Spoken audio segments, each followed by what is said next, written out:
మత్తయి సువార్త 26వ అధ్యాయము 36వ వచనం నుంచి 46వ వచనం వరకు చూస్తే అక్కడ గురువారం రోజు రాత్రి పస్కాను సిద్ధపరచడానికి తన శిష్యులను యేసయ్య ఒక ఇంటిని చూడమని చెబుతారు.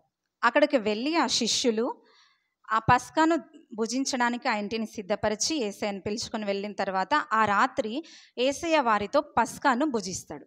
పస్కా అంటే ఇప్పుడు మనము తీసుకుంటున్నాం కదా, రొట్టె ద్రాక్షరసము, అదే ఆ రోజు ఆ రొట్టె ద్రాక్షరసమును యేసయ్య తన శిష్యులతో చివరిగా తీసుకుంటాడు. ఆయన జీవితంలో చివరిగా తీసుకుంటాడు. తీసుకున్న తర్వాత ఒక మాట అంటారు ఆయన, ఈ రొట్టె ఈ ద్రాక్షరసము మరి కొత్తదిగా త్రాగు వరకు, పరలోకంలో కొత్తదిగా త్రాగే వరకు ఇక మీదట నేను తీసుకోనని ఒక మాట యేసయ్య తన శిష్యులతో తెలియజేస్తాడు. అంటే ఆ యొక్క రొట్టె ఆ ద్రాక్షరసము ఈరోజు ఆయన నామంలో మనం తీసుకుంటున్నాం. ఆ రొట్టె ఏమిటంటే ఆయన శరీరము, ఆ ద్రాక్షరసము ఆయన రక్తం.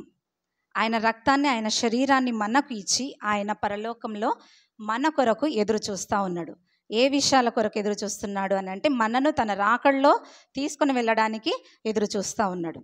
అయితే ఆ రొట్టె ఆ ద్రాక్షరసం త్రాగిన తర్వాత ఆయన శిష్యులతో కలిసి గెత్సమని అనబడే తోటలోకి వెళ్తాడు. అక్కడికి వెళ్ళి ఆ 11 మంది శిష్యులు ఆయన అందరూ కలిసి ఒక చోటికి వెళ్ళిన తర్వాత కొంత దూరము, శిష్యుల నుంచి కొంత దూరం వెళ్ళి ఆయన మోకరించి ప్రార్థన చేస్తూ ఉంటాడు. వాళ్ళతో ఒక మాట చెప్పి వెళ్తాడు, శిష్యులతో ఒక మాట చెప్పి వెళ్తాడు. ఏమనంటే, నేను వచ్చే వరకు మెలకువగా ఉండి ప్రార్థన చేయండి. ఎందుకొరకంటే నా కొరకు ప్రార్థన చేయండి. ఎందుకు ఆయన కొరకు ప్రార్థన చేయాలంటే, రేపటి దినమున అంటే శుక్రవార దినమున ఆయనకు జరగబోయే శిలువ కార్యం ఉంది కదక, ఆ కార్యములో ఆయన బలంగా ఉండడానికి. ఈరోజు మనం చిన్న చిన్న విషయాలకి మన ఇళ్ళల్లో నా కొరకు ప్రార్థన చేయండి, నాకు బలం కావాలి, చిన్న చిన్న విషయాలు అంటే మన జీవితంలో చిన్న విషయాలు అవి. మామూలుగా ఇల్లు కట్టుకోవడానికి మాకు బలం కావాలని ఇతరులను ప్రార్థన అవసరం అడుగుతాం కదా. పెళ్ళి కొరకు పెళ్ళి చేయాలి, ఇంట్లో పెళ్ళి చేయాలని అంటే మా కొరకు ప్రార్థన చేయండి, బలం కావాలి, పెళ్ళి ఘనంగా జరగాలని ప్రార్థన అవసరత అడుగుతాం. ఈ విధంగా ప్రార్థన అవసరత అనేది మనము మన పక్క వారిని కోరుతూ ఉంటాం, దైవ సేవకుల్ని కోరుతూ ఉంటాం. ఈ రీతిగా దేవుడు కూడా తన శిష్యులను ఒక ప్రార్థన అవసరత అడిగి ఉన్నారు. ఏమనంటే, నా కొరకు ప్రార్థన చేయండి, నేను కొంచెం దూరం వెళ్ళి ప్రార్థన చేసుకొని వస్తా అని చెప్పి యేసయ్య కొంత దూరం వెళ్ళి అక్కడ ప్రార్థన చేస్తాడు. అక్కడ ప్రార్థన చేస్తూ ఉన్నాడు. ఏమంటే, వేదనగా ప్రార్థన చేస్తున్నాడు. బహు దుఃఖాక్రాంతుడగుటకు, చింతపడుటకు ఆయన మొదలు పెట్టాడంట. ఎప్పుడు దుఃఖం వస్తుంది మనకు, ఎప్పుడు చింత వస్తుంది మనకు? చింత దుఃఖం ఎప్పుడు కలుగుతుంది అంటే, మనం భరించలేని వేదన మన జీవితంలోకి వస్తూ ఉంది అని మనకు తెలిసినప్పుడు మనకు దుఃఖము, బాధ వస్తుంది, చింత వస్తుంది కదా. అంటే ఇప్పుడు మనందరి హృదయంలో కూడా తెలియకుండానే ఒక బాధ, ఒక చింత ఉంది. ఏంటి అని అంటే, అది క్రైస్తవుల మీద ఒక గొప్ప, ఏదైనా అవ్వచ్చు. మన సమాజంలో ఇప్పుడు మన దేశంలో మనం ఎదుర్కొంటున్నాం కదా, క్రైస్తవుల మీద నిందలు, అవమానాలు, చంపడము, ఇవన్నీ చూస్తూ ఉంటే మనకు తెలియకుండానే మన హృదయంలో ఒక చింత వస్తుంది. అయ్యో, మేము క్రైస్తవులుగా ఉంటే ఎవరైనా మమ్మల్ని ఏమైనా చేస్తారేమో అన్న భయం ఉంటుంది కదా. దుఃఖము, చింత కూడా ఉంటుంది. అదే దుఃఖము, ఆ చింత, ఇవన్నీ మనలో నుంచి తీసివేయడానికి ఆ రోజు సిలువలో యేసయ్య తను భరించాడు. ఆ చింత ఏమిటంటే, ఈ గిన్నె నా యొద్ద నుండి తొలగించు, మీ చిత్తమైతే తండ్రి యొద్ద ప్రార్థన చేస్తూ ఉన్నాడు. ఏమంటే, ఈ గిన్నె నా యొద్ద నుంచి తొలగించు తండ్రి అని. అంటే ఆ గిన్నెలో ఏముంది అనేది మనకైతే తెలియదు, కానీ ఆ గిన్నెలో ఉన్నది ఆయన భరించలేనంత బాధాకరమైన రసమై ఉండొచ్చు.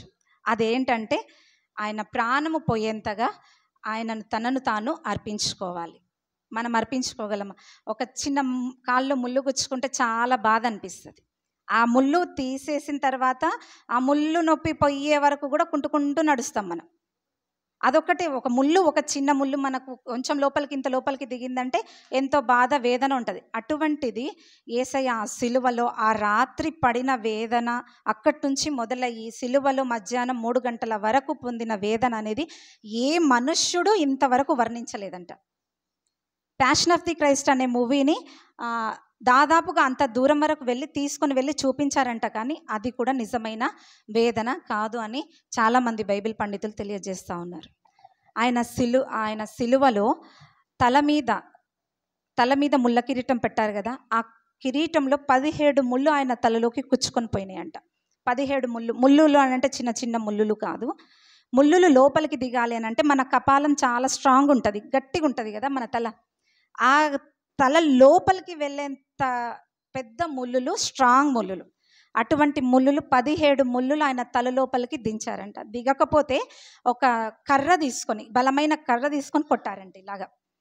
ఆ 17 ముళ్ళులు ఎందుకు కొట్టారనంటే, ఆయన నేను రాజు అని చెప్పుకున్నాడు కదా, రాజువు కదా నువ్వు, రాజు అయితే కిరీటం ఉండాలి కదా, అయితే కిరీటం మేము పెడతామని చెప్పేసి ఆ ముళ్ళ కిరీటాన్ని ఆయన తల మీద 17 ముళ్ళులు దిగేలాగా కొట్టారంట. ఆ తర్వాత ఆయన వీపు మీద 150 గాయాలు, 39 కొరడా దెబ్బలు, కానీ గాయాలు 150 ఉన్నాయంట. ఆ గాయాలు ఎటువంటివంటే, ఒకసారి ఆయన శరీరంలోకి ఆ కొరడా వచ్చిందనంటే ఆ కొంకులు అనేవి ఇంత పెద్దగా ఇంత లోపలికి ఉండేవి. ఒకసారి ఇలా పడిందనంటే అది చర్మము, మాంసము, నరాలు, ఎముకలు, ఇట్లా పొరలు ఉంటాయి మన శరీరంలో, అవన్నీ చీల్చుకొని వచ్చేంత గట్టిగా కొట్టారంట వీపును. ఆ విధంగా 150 దెబ్బలు. ఆయన శరీరం మీద 5468 దెబ్బలు, గాయాలు ఉన్నాయంట. అంటే శరీరం మొత్తం మీద, ఇంకా ఎక్కడ ఆయనను చూడడానికి మన చర్మం అనేది కనబడలేదు, అంత రక్తసిక్తం అయిపోయిండు. ఆయన కార్చిన రక్తము 6.5 లీటర్లు. అంటే మానవుని శరీరంలో 6.5 లీటర్స్ ఉంటుంది అన్నమాట రక్తము. అంటే చివరి రక్త బొట్టు వరకు కూడా ఆయన మొత్తం ధారపోసేంతగా ఆయనను హింసించారు ఆనాడు రోమా సైనికులు. ఇంత హింస ఆయన పొందాలి కాబట్టి ఆ రాత్రి ఆయన ఏమని అడుగుతా ఉన్నాడంటే, నా కొరకు ప్రార్థించండి. ఆ తండ్రి యొద్ద ప్రార్థన చేస్తూ ఉన్నాడు, ఈ గిన్నె నా యొద్ద నుంచి తొలగించయ్యా అని చెప్పి. ఆ తర్వాత ఒకసారి వెళ్ళి ప్రార్థించి వచ్చిన తర్వాత రెండవసారి చూస్తే ఆ శిష్యులు నిద్రపోతూ ఉన్నారు. శిష్యులు నిద్రపోతూ ఉంటే ఆయనకు చాలా బాధ అనిపిస్తుంది. నేను తాగే గిన్నెలోనిది వీరికి తెలిస్తే వీరు ఈ విధంగా నిద్రపోతున్నారంటే వీరికి తెలియదు కదా.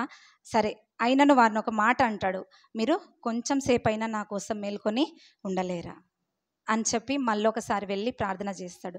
ఏమనంటే, అయ్యా ఒకవేళ నేను తాగడం మీకు ఇష్టమైతే నేను తాగుతాను, మీ ఇష్టమే సిద్ధించునుగాక అని చెప్పేసి మళ్ళీ వెళ్ళిపోయి ప్రార్థన చేస్తాడు. ఈ విధంగా 3 సార్లు వెళ్ళి ప్రార్థన చేసి దేవుని దగ్గర నుంచి తిరిగి వచ్చిన తర్వాత శిష్యులు ఆ విధంగా నిద్రపోతుంటే, ఆత్మ సిద్ధమే కానీ శరీరము బలహీనము అని చెప్పి ఒక మాట యేసయ్య వారితో అంటాడు. ఇక్కడ మనం గమనించాల్సిన విషయం ఏంటంటే, మనము కూడా చాలాసార్లు ఆత్మ సిద్ధంగానే ఉంటుంది కదా. అందరూ శ్రద్ధగా వింటున్నారు కదా. ఆత్మ సిద్ధంగానే ఉంటుంది కదా. వాక్యం చదువుకోవాలన్నా ఆశ ఉంటుంది మనకు, ప్రార్థన చేసుకోవాలన్న ఆశ మనకుంటుంది, మోకరించి ప్రార్థన చేయాలన్న ఆశ మనకుంటుంది, ఇంకా దేవుని సహవాసంలోకి వెళ్ళిపోవాలన్న ఆశ మనకుంటుంది. ఆ శిష్యుల్లాగానే శిష్యులు కూడా అక్కడ ఆశపడుతున్నారు, కానీ ఆయనతో పాటు కలిసి ప్రార్థన చేయలేకపోతున్నారు, నిద్రపోతూ ఉన్నారు. ఎందుకనంటే అక్కడ వాళ్ళ ఆత్మ సిద్ధంగానే ఉంది కానీ శరీరము బలహీనంగా ఉంది. ఈరోజు మన శరీరాలు కూడా చాలా బలహీనంగా ఉంటున్నాయి. ఎందుకు అనంటే మనం శరీరాశలకు తావిస్తున్నాం కాబట్టి. ఒకవేళ మనం ఒకసారి ఆలోచన చేస్తే, ఆత్మ సిద్ధంగా ఉంది, శరీరం బలహీనంగా ఉంది అని చెప్పిన యేసయ్య మాటలు మనతో అంటున్నట్టు ఈరోజు నాతో దేవుడు అంటున్నాడేమో ఒకసారి మనం గమనిద్దాం. ఈరోజు నీతోనే దేవుడు మాట్లాడుతున్నాడేమో ఒకసారి ఆలోచన చేద్దాం. శరీరం బలహీనంగా ఉందేమో, మనకు ప్రార్థన చేయాలన్న ఆశ ఎంత ఉన్నా కూడా ప్రార్థన చేయలేకపోతున్నామేమో, దేవుని దగ్గరికి రాలేకపోతున్నామేమో. మరి ఆ రోజు ఒకవేళ శిష్యులు దేవుని కొరకు ప్రార్థన చేసి ఉంటే మరి ఇంకెలాగుండేదో. ఈరోజు మనం ఒకవేళ ప్రార్థన చేయకుండా, వాక్యం చదవకుండా, దేవునితో సహవాసంలోకి వెళ్ళిపోకపోతే మనం ఏం పోగొట్టుకుంటాము? మనకుండే జీవితకాలం చాలా చిన్నది కదా. బలం ఉంటే 60 సంవత్సరాలు, ఇంకా అధిక బలం ఉంటే 70-80 సంవత్సరాలు బ్రతుకుతాం. ఇప్పుడు మనం అందరం ఒక 40, 30, 40, 50లోకి వచ్చేసింటాం. ఇంకా మహా గట్టిగా మాట్లాడితే 10, 15, 20 సంవత్సరాలు బ్రతికి ఇంకెళ్ళిపోతాం. ఈ గట్టితనం కూడా ఏముండదు. గట్టిగా మాట్లాడితే అన్ని రోగాలు, నొప్పులు, బాధలే. వీటన్నింటిలో నుంచి మనము దేవుని దగ్గరికి రావాలంటే ఏం చేయాలనంటే, ఆయనతో తండ్రి ఉన్నట్లుగా, ఎల్లప్పుడూ యేసయ్య ఉన్నట్లుగా సిద్ధంగా ఆయనతో ఉండాలి. వాక్యం చదవడానికి, ప్రార్థన చేసుకోవడానికి. శరీరం బలహీనమే చూపిస్తుంటుంది, ఏం ప్రార్థన చేసుకుంటావు, పడుకో, కొద్దిసేపు పడుకో, 5:30కు లేచి ప్రార్థన చేసుకుందాం, 7 గంటలకు లేచి ప్రార్థన చేసుకుందాం అని చెప్పి. కానీ అది కాదు. ఒకవేళ ఆ దినం ఆ సమయం పోయిందంటే ఆ తర్వాత మన దినం ఉంటుందో లేదో ఒకసారి మనము ఆలోచన చేసుకోవాలి. ఎప్పటికప్పుడు మనల్ని మనం నూతన పరుచుకుంటూ దేవుడు విడిచిపెట్టమన్నవి విడిచిపెడుతూ ఆయనతో సహవాసంలోకి వెళ్ళిపోవాలన్నది దేవుని చిత్తము, దేవుని ఆశ ఉన్నదని గమనించాలని ప్రియ దైవజనమ మీకు అందరికీ తెలియజేసుకుంటున్నాను. ఈరోజు నాకు ఇచ్చిన మాట, ఈ దేవుడు సిలువలో పలికిన 5వ మాట, అటు తర్వాత సమస్తమును అప్పటికి సమాప్తమైనదని యేసు ఎరిగి లేఖనము నెరవేరునట్లు నేను దప్పిగొనుచున్నాను అనెను. ఇది యోహాను సువార్త 19వ అధ్యాయము 28వ వచనంలో ఉంది. ఈ మాట గురించి ఒకసారి ఆలోచన చేస్తే, అటు తర్వాత సమస్తమును అప్పటికి సమాప్తమైనదని యేసు ఎరిగి ఉన్నాడు. ఏమి సమాప్తమైందని యేసు ఎరిగి ఉన్నాడు అంటే, అప్పటి వరకు ప్రవక్తల ద్వారా దేవుడు తెలియజేసిన ప్రతి ప్రవచనము నెరవేరినదని యేసయ్య ఎరిగి ఉన్నాడు. వింటున్నారు కదా అందరూ? హల్లెలూయా, దేవునికి మహిమ కలుగును గాక. దేవుడు ఇక్కడ మనకు తెలియజేస్తున్న విషయము, అక్కడితో సమస్తం అయిపోయిందంట. 4 మాటలు అయిపోయిన తర్వాత 5వ మాటలోపు మొత్తం అయిపోయిందని ఆయనకు ఆత్మలో తెలియజేస్తూ ఉన్నాడు దేవుడు. ఎవరైతే ఆత్మ పూర్ణులుగా ఉంటారో వారికి దేవుడు సమస్తమును బయలుపరుస్తాడు. ఈ విషయాన్ని మనము యోహాను సువార్తలో చూడొచ్చు. 3వ అధ్యాయంలో చూస్తే మనకు కనిపిస్తుంది, ఆత్మలో ఉన్న వారికి దేవుడు ఎప్పుడూ తన విషయాల్ని బయలుపరుస్తూ ఉంటాడు. యేసయ్య దేవునితో సహవాసంలో ఉన్నాడు కాబట్టి ఒక విషయం బయలుపరిచాడు. ఏంటంటే, అప్పటి వరకు లేఖనాలు ఏవైతే ఉన్నాయో అవన్నీ కూడా నెరవేర్చబడినాయి అని. అప్పటికి 4వ మాట అయిపోయింది. 5వ మాటలో దేవుడు ఇది ఎరిగి నేను దాహము కొనుచున్నాను, దప్పి కొనుచున్నాను అనే మాట యేసయ్య పలుకుతూ ఉన్నాడు. ఈ దప్పి కొనడము ఏంటి? దప్పి కొనడము అనంటే మామూలుగా శరీర రీతిగా మనకు దాహం కొనడం తెలుసు కదా. దాహం కొనడము అని అంటే దేవుడు మన శరీరానికి ఒక నియమం ఇచ్చిండు. ఏంటి అని అంటే, మనము వాటర్ తీసుకోవాలి, నీళ్ళు తీసుకోవాలి. మన శరీరంలో 95% వాటర్ ఉంటుంది అన్నమాట. అది రక్తంతో కలిసి పని చేస్తూ ఉంటుంది. అయితే మనం ఎప్పుడైతే ఎక్కువగా పని చేస్తూ ఉంటామో అప్పుడు ఏమవుతుందంటే, నీరు చెమటగా మారి చెమటలో నుంచి రక్తములో ఉన్న నీరంతా కరిగి బాడీలో నుంచి బయటికి వచ్చేసి మనకు డీహైడ్రేట్ అయిపోతుంది బాడీ. ఏమవుతుందంటే, మన వాటర్ అంతా ఎగిరిపోతాయి వాటర్లు. ఆ తర్వాత మన లోపల ఏమవుతుందంటే దప్పిక స్టార్ట్ అవుతుంది. అప్పుడు మన బాడీ ఇండికేషన్ ఏంటి అంటే, ఆ సూచన ఏం చెప్తుంది? నువ్వు వాటర్ తాగు అని చెప్తూ ఉంటుంది కదా. ఇది మనుష్య రీతిగా మనకు పైన మన శరీర రీతిగా ఉండే దప్పిక. ఈ దప్పికను యేసయ్య కొన్నాడని, సిలువలో దప్పిక కొన్నాడని ఆలోచన చేద్దాం. ఒకటి. రెండవ విషయం వస్తే ఆత్మలో దాహము, ఆత్మల గురించైనా దాహము. ఈయన 2 రకాల దాహం ఉన్నాడని చెప్పి మనం ఆలోచన చేస్తే, మొదటి దప్పిక అయితే శరీరమును గురించైనా దప్పిక ఉండొచ్చు. రెండవ విషయం వచ్చేసి ఆత్మల గురించైనా దప్పిక. ఈ దప్పిక గురించి ఆలోచన చేస్తే, యేసయ్య ఈ లోకానికి రాకముందు, నరావతారిగా ఈ లోకానికి రాకముందు దేవుడు ఒక పని చేశాడు. ఏంటి అనంటే, ఇప్పటి వరకు మేరక్క చెప్పారు కదా, ఆ చీకటి ఈ లోకంలో ఉంది కాబట్టి ఆ చీకటిని తొలగించడానికి యేసయ్య నరావతారిగా వచ్చాడు. తండ్రితో కలిసి పరిశుద్ధాత్మ దేవునితో కలిసి ఆ కార్యాన్ని ముగించాడని చెప్పి. అయితే ఆ చీకటిని తొలగించడానికి వచ్చే యేసయ్య ఏం చేసిండంటే, కొంతమంది ప్రవక్తల్ని భూలోకానికి పంపించిండు కదా. మనందరికీ తెలుసు కదా ఎంతమంది ప్రవక్తలు ఉన్నారో. పాత నిబంధన గ్రంథంలో చూస్తే చాలామంది ప్రవక్తలు మనకు కనబడతారు. అక్కడ ప్రవచనాలు కనబడతాయి, ప్రవక్తలు కనబడతారు, న్యాయాధిపతులు కనబడతారు. అక్కడ అందరూ కూడా ఒకటే మాట చెప్తారు. దయచేసి అందరు వినాలి. ఒకటే మాట ఏమని చెప్తారంటే, మెస్సయ్య రాబోతున్నాడు. ఎవరు వస్తున్నారంట? మెస్సయ్య రాబోతున్నాడు. ఒకసారి మనం అనుకుందాం, మెస్సయ్య రాబోతున్నాడు. ఎస్ కదా, యేసయ్య మన కొరకు వచ్చిండు, ఇప్పటికైతే వచ్చిండు. అయితే వాళ్ళు అంటున్నారు మెస్సయ్య రాబోతున్నాడు. వాళ్ళందరూ ఎదురు చూసే ఒక కార్యం ఏంటంటే మెస్సయ్య రాబోతున్నాడు. ఇది మలాకి గ్రంథంతో ఆగిపోయింది. ఆ తర్వాత 400 సంవత్సరాలు చీకటి అనే ఒక చీకటి వెళ్తుంది అనమాట. ఆ తర్వాత మత్తయి సువార్త స్టార్ట్ అవ్వడానికి 400 సంవత్సరాల గ్యాప్ వస్తుందని బైబిల్ పండితులు తెలియజేశారు. మత్తయి సువార్తలో చూస్తే ఒక గొప్ప వెలుగు వస్తుంది లోకంలోనికి. అవునా? ఏమన్నా గొప్ప వెలుగు చెప్పండి. దేవునికి స్తోత్రం. ఏమంట ఆ గొప్ప వెలుగు? ఇదిగో సంతోషకరమైన శుభవర్తమానం నేడు మీకు తెలియజేస్తున్నాను, మన అందరి కొరకు రక్షకుడు నేడు పుట్టి ఉన్నాడు. ఎంత గొప్ప వార్త కదా. దేవునికి మహిమ కలుగును గాక, దేవునికి స్తుతి. ఏదంట అది? రక్షకుడు మీ కొరకు పుట్టి ఉన్నాడు. పుట్టిన ఆయన, ఆ పుట్టిన యేసయ్య ఈ లోకంలోనికి వెలుగు తీసుకొని వచ్చిండు. వెలుగు తీసుకొని వచ్చిన యేసయ్య ఏం చేస్తున్నాడంటే ప్రవక్తల ప్రవచనాలన్నీ చేసి చూపిస్తూ ఉన్నాడు. ఏంటి ఆ ప్రవచనాలు అని అంటే, చెప్తారు కదా, ఆయన రాజ్యం మీద, ఆయన భుజం మీద రాజ్యభారం ఉండును, ఆయన దీనులకు కృప అనుగ్రహిస్తాడు, స్వస్థత అనుగ్రహిస్తాడు, ఉల్లసించు వారికి ఉల్లాస వస్త్రము దయచేస్తాడు, ఏడుస్తున్న వారికి దుఃఖ వస్త్రం తీసేసి వారికి సంతోష వస్త్రము ధరింపజేస్తాడు అని చెప్పేసి ఆ మాటలన్నీ యేసయ్య తన జీవిత కాలంలో నెరవేరుస్తాడు. ఏంటి అని అంటే, కుంటి వారికి చూపునిస్తాడు, కుంటి వారికి కాళ్ళనిస్తాడు, గుడ్డి వారికి చూపునిస్తాడు, పక్షవాతం గల వారికి స్వస్థపరుస్తాడు, దయ్యాలను వెడలుగొడతాడు, సృష్టి మీద అధికారం చూపిస్తాడు. ఈ విధంగా దేవుడు యేసయ్య తన బ్రతికి ఉన్న 33.5 సంవత్సరాల్లో ఆయన అంతా చేసి చూపిస్తాడు. అంటే ప్రవక్తల ప్రవచనాలన్నీ ఆయన చూపిస్తుండగా పరిసయ్యులు, శాస్త్రులు, సద్దుకయ్యులు వీరెవ్వరూ కూడా ఆయన నమ్మరు ఆయనను కదా. 4 సువార్తల్లో మనం గమనిస్తే యేసయ్య తనను తాను చాటుకోవడం మనం చూస్తాం.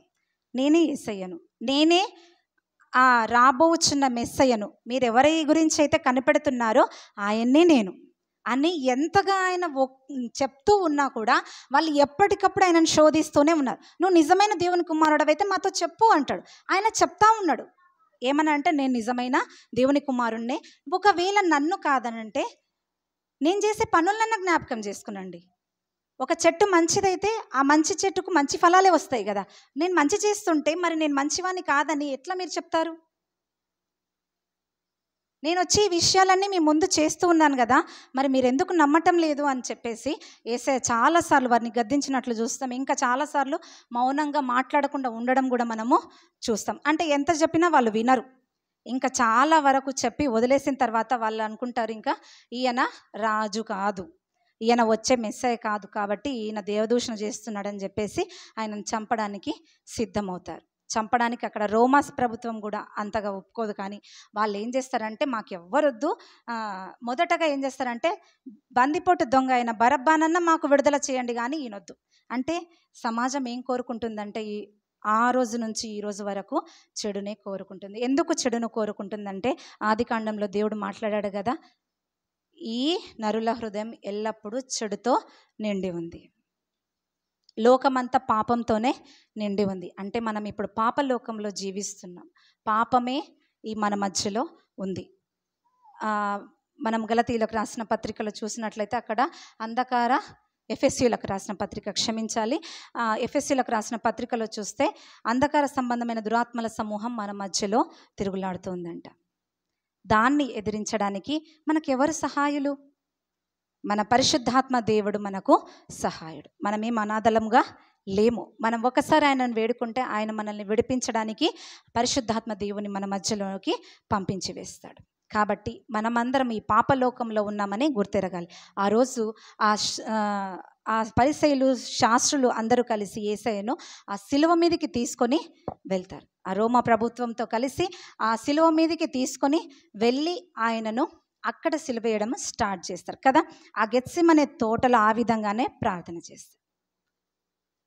గెత్సెమనే తోటలో ఈ యొక్క సిలువ భారం అంతా మోయాలి కాబట్టి ఆ సిలువ భారం అంట 150 కేజీలంట. 150 కేజీలు అని అంటే కింటంన్నర కదా. ఒక మనిషి, ఒక 80 కేజీలు ఉన్న మగ మనిషి ఒక 150 కేజీలు ఆ రోజంతా మోయగలుగుతాడా? ఎట్టి పరిస్థితుల్లో అది సాధ్యం కాదు కదా. 50 కేజీలు ఒక మోస్తే కష్టం. అది చాలా 8 అడుగుల వెడల్పు, 15 అడుగుల పొడవు ఉండిందంట. అడుగులు కాదు, ఫీట్స్ పొడవు ఉండిందంట. అంత పెద్ద సిలువను యేసయ్య భుజం మీద పెట్టి దాన్ని మోపిస్తూ, కొరడాలతో కొడుతూ, ఉమ్మి వేస్తూ, మొహం మీద ఉమ్మి వేస్తూ, వెనుక నుండి కొడుతూ, నిన్నెవరు కొట్టారో చెప్పు ఇప్పుడు, ఎందుకనంటే నువ్వు ప్రవక్తవు కదా, నేనెవరు కొట్టారో చెప్పు ఇప్పుడు అని చెప్పి ఆయనను వెనుక నుంచి వాళ్ళు తన్నుతూ ఉన్నారు, కొట్టేవాళ్ళు కొడుతూ ఉన్నారు, మొహం మీద ఉమ్మి వేసేవాళ్ళు ఉమ్మి వేస్తూ ఉన్నారు. ఇదంతా ఆయన ఎందుకు భరిస్తూ ఉన్నాడు? ఆ పేతురుని చూస్తే, ఆ రోజు గెత్సెమనే తోటలో పేతురు చూస్తే చెవి నరికేస్తాడు, ఒక బంట్రోతుంది. ఎందుకనంటే ఆయనకు బాధ ఎక్కువ వచ్చేస్తుంది. యేసయ్యని తీసుకొని వెళ్ళిపోతాడు ఈయన అని చెప్పేసి చెవి నరికేస్తాడు. చెవి నరికేస్తే దేవుడు ఒక మాట అంటాడు, నేను అడిగితే నా తండ్రి 12 సేనా వ్యూహముల కంటే ఎక్కువైన వాటిని పంపడా అనంటే 12 సేనా వ్యూహములు అంటే గమనించాలి, ఒక్క సేనా వ్యూహంలో 6,000 మంది దూతలు ఉంటారంట. దయతో గమనించాలి, 6,000 మంది అని అంటే 12,000 సేనా వ్యూహములు అంటే ఒకసారి 12 × 6 వేసుకోండి. అంటే ఆ ప్రాంతమునంతా దేవదూతల చేత నింపేంత శక్తి ఆయనకుంది. అటువంటి శక్తి కలిగిన యేసయ్య ఎందుకొరకు సిలువ భరించాలి? ఎందుకొరకు ఆయన ఆ తిడుతూ ఉన్న వాళ్ళను, కొడుతూ ఉన్న వాళ్ళను, మొహం మీద ఉమ్మి వేస్తున్న వాళ్ళను ఎందుకు భరించాలి? ఎందుకు అనంటే మనల్ని ఆయనతో కలిపి ఉంచడానికి, మనం ఆయనతో జీవించడానికి, యుగ యుగాలు జీవించడానికి అదంతా ఆయన భరించాలి, ఖచ్చితంగా భరించాలి. ఒక దైవ సేవకుడు అంటాడు, ఒకవేళ సిలువలో ఆయన భరించకపోయి ఉంటే ఈరోజు మనం ఇంకా పాపం అనే కాడి క్రింద, దాస్యం అనే కాడి క్రింద బ్రతుకుతూనే ఉండేవాళ్ళం. అంటే యేసయ్య లేకపోతే, ఒకసారి ఆలోచన చేద్దాం, యేసయ్య రాకపోయి ఉంటే ఇప్పటికీ మనం ఇంకా బలులు అర్పించవలసిన వాళ్ళమే ఉంటుండే. ఇంకొక విషయం ఏంటంటే, ఇజ్రాయేలీలు మాత్రమే ఆ సమయంలో యాజకుని దగ్గరికి వెళ్ళి బలులు అర్పించే వాళ్ళనమాట. ఈ మిగతా అన్యజనులందరూ కూడా వాళ్ళకు బలులు తెలియదు, ఏమీ తెలియదు. మనకు అసలు ఇంకా దేవుడు అనేవాడే తెలియకపోయేవాడు. మనం చనిపోతే నరకంలోనే ఉండవలసిన వాళ్ళం. ఈరోజు ఆ నరకంలో మనం ఉండకుండా ఆయనతో పాటు సింహాసనం మీద కూర్చుండబెట్టడానికి దేవుడు మనల్ని ఎన్నుకున్నాడు. ఎట్లా ఎన్నుకున్నాడు అంటే తన రక్తం ద్వారా మనల్ని కొన్నాడు, విమోచించాడు. ఆ సిలువలో ఆయన దాహముగున్నాడు. ఏంటి అని అంటే 2 రకాల దాహాల గురించి మనం మాట్లాడుకున్నాం. ఒకటి శరీరం గురించిన దాహము, రెండవది ఆత్మల గురించిన దాహము. అయితే ఈ పరిసయ్యులు, శాస్త్రులు ఆయనను ఒప్పుకోలేదు. ఒకరోజు ఒక చిన్న సంఘటన చెప్పి నేను ముగిస్తా. సుఖారాను ఊరి దగ్గర సమరయశ్రీ అని ఒక ఆమె ఉంటుంది, అందరికీ తెలిసిన విషయమే. ఆమె 12 గంటలప్పుడు బావి దగ్గరకు వచ్చి నీళ్లు తోడుకొని తీసుకొని పోతూ ఉంటుంది. ఎందుకు ఆమె 12 గంటలప్పుడు వచ్చి తీసుకొని వెళ్తుంది? ఎప్పుడైనా మనము ఊహించామా 12 గంటలకు ఎందుకు రావాలో? సమరయులు ఆ సమయంలో అందరితో కలిసి, యూదులు, తర్వాత పెద్ద కులం వాళ్ళు, మేబీ అంటే పెద్ద సమాజం వాళ్ళు అనుకున్న వాళ్ళు మొదట ఉదయము లేదా సాయంత్రం నీళ్లు తోడుకోవడానికి అక్కడ స్త్రీలు వచ్చేవాళ్ళంట. సమరయులు అనేవాళ్ళు చాలా తక్కువ జాతి వాళ్ళు. ఆ సమరయులు ఈ పెద్ద జాతి వాళ్ళు నడిచేటప్పుడు కానీ వాళ్ళకి ఎదురుపడకూడదు, వాళ్ళతో పాటు కలిసి నడవకూడదు, వాళ్ళని ఏ విధంగా ఎదుర్కోకూడదు. ఆ సమాజంలో ఉన్న నిబంధన ఇది. అయితే ఆ సమరయురాలైన ఆ స్త్రీ ఏం చేసిందంటే 12 గంటల మిట్ట మధ్యాహ్నం నీళ్లు తోడుకోవడానికి ఆ బావి దగ్గరకు వస్తుంది. ఆ బావి దగ్గరకు వచ్చినప్పుడు యేసయ్య ఆ గలిలయ మీదుగా ఆ సుఖారాను ఊరి మీదకి వచ్చి అక్కడ నిలబడతాడనమాట. ఒకసారి అందరం హల్లెలూయా చెప్దామా? హల్లెలూయా. అర్థమవుతుంది కదా? తొందర చెప్తున్నాను. అక్కడికి వచ్చిన తర్వాత ఆ పరిస్థితుల్లో ఆమెను చూసి ఆమెను దాహమునకిమ్మని అడుగుతాడు దేవుడు. ఇక్కడ నీళ్ళిమ్మని అడగలేదు, దయచేసి గమనించాలి. నీళ్ళిమ్మని అడగలేదు. మామూలుగా మనమైతే ఏమని అడుగుతాము? వాటర్ ఇస్తారా అని అడుగుతాం కదా, కొంచెం ఇంగ్లీష్ మీడియాలు కాబట్టి వాటర్ ఇస్తారా అని అడుగుతాం. ఇక్కడ దేవుడు నీళ్ళిమ్మని అడగలేదు, దాహమునకిమ్మని అడిగాడు. ఏం దాహం? దాహం ఏంటి? నీళ్ళు వేరు, దాహం వేరు. అక్కడ నీళ్ళు డైరెక్ట్ కనబడతా ఉన్నాయి బావి దగ్గర. అమ్మ కొన్ని నీళ్ళు ఇవ్వు, నేను తాగుతాను అని అడగలేదు. అక్కడ దాహమునకి ఇవ్వమ్మా అని చెప్పేసి అడిగాడు. ఏంటి ఆ దాహము అని అంటే ఆత్మల గురించి అయిన దాహం. వెంటనే ఆమెతో ఒక మాట అంటాడు, నువ్వు నేనిచ్చే నీళ్ళు తాగితే నువ్వెప్పుడు కూడా దప్పిగొనవు అని చెప్తాడు. ఆ దప్పిగొనను అని అంటే అట్లయితే యేసయ్య, అయ్యా బోధకుడా ఇయ్యి, ఇంకా నేను ఇంత దూరం వచ్చి నీళ్ళు తీసుకునే పని ఉండదు, ఇంకా ఎవరు నా మొహం కూడా చూడాల్సిన పని ఉండదు, నేను అక్కడే ఉండి నా ఇంట్లోనే ఉండి నేను నా నీళ్ళు తీసుకొని పోతా అని చెప్పేసి అనుకుంటుంది అనమాట. అంటే ఆయన మాట అంటాడు ఏమంటే, నీ పెనిమిటిని తీసుకొని రా అని చెప్పి అంటాడు. ఆమెకు పెనిమిటి ఉంటాడా? లేడు. ఆమెకు భర్త లేడు. 5 మంది భర్తలు ఉన్నారు. 5 మంది భర్తలు ఉన్నారు. ఇక్కడే గమనించాలి ఒక చిన్న విషయము. 5 మంది భర్తలు ఉన్నారు అని చెప్పి నువ్వు నిజమే చెప్పినవు, నీకు 5 మంది పెనిమిట్లు ఉండిరి అని చెప్పేసి యేసయ్య చెప్పిన వెంటనే ఆమెకు మనోనేత్రాలు తెరవబడతాయి.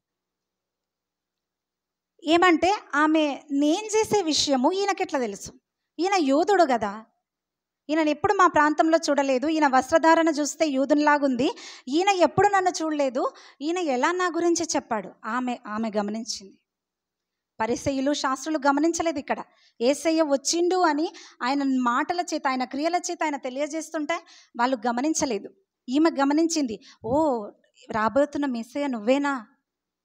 అయితే మా గురించి తెలుసుకొని మమ్మల్ని విడిపించడానికి వచ్చిన మెస్సయ్యవు నువ్వేనా? మా ప్రవక్తలు, మా తల్లిదండ్రులు, మా పూర్వీకులు చెబుతున్న యేసయ్యవు నువ్వేనా అని చెప్పి వెంటనే ఆమె కుండ విడిచిపెట్టి ఆ సుకారను ఊర్లోనికి వెళ్ళి వాళ్ళ తోడి వాళ్ళందరినీ తీసుకొని వచ్చి యేసయ్య ముందల నిలబెట్టిందంట. వాళ్ళందరూ కలిసి ఒక 2 రోజులు మాతో ఉండేసేయ అని చెప్పి 2 రోజులు వాళ్ళతో ఉంచుకొని యేసయ్యను పెట్టుకొని ఆయన మాటలన్నీ విని తీరా తృప్తిగా విని ఆయనను పంపించారంట. ఆ తర్వాత ఆ ఊరంతా దేవుని సేవ కొరకు వాడబడిందంట.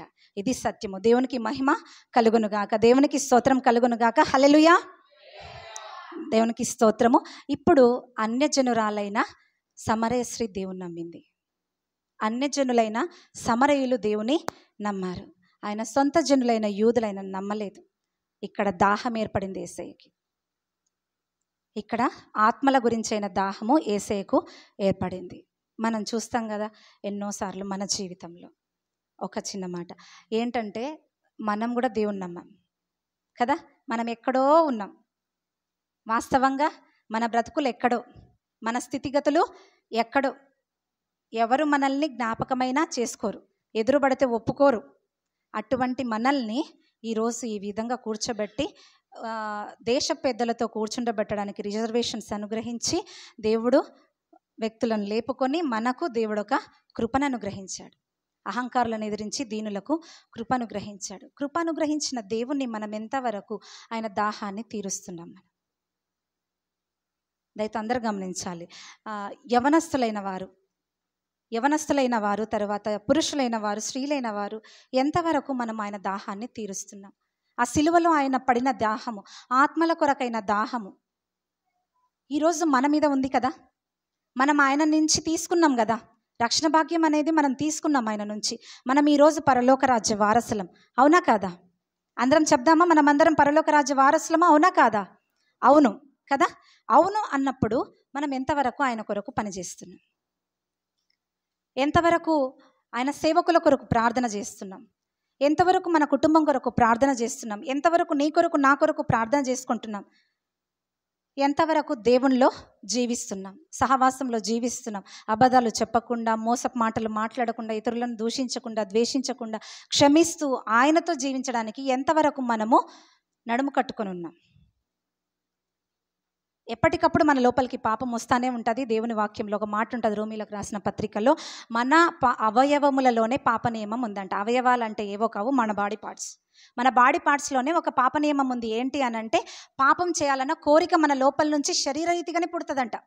ఆ శరీరరీతిగా పుట్టే ఆ పాప నియమాన్ని మనం వదిలించుకొని దేవుని ఆత్మచేత మనము నింపబడి దేవుని కొరకు పని చేయాలి. ఎందుకనంటే, మళ్ళొకసారి జ్ఞాపకం చేసుకుందాం, మన బ్రతుకు చాలా చిన్నది, చాలా చిన్నది.